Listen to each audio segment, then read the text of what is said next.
Dalam bulan Ramadan disebabkan terlalu banyaknya rahmat Allah, semua orang membanyakkan amal ibadah dalam bulan Ramadan. Terlalu banyaknya pengampunan Allah, terlalu merata-ratanya rahmat Allah Subhanahu wa taala.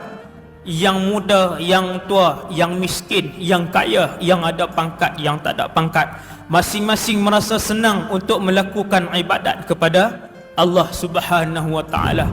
Akan tetapi para ulama berpesan, jadilah kalian selepas berakhirnya Ramadan rabbaniyan, iaitulah seorang hamba yang menyembah Allah Subhanahu wa taala, yang bukan menyembah Ramadan.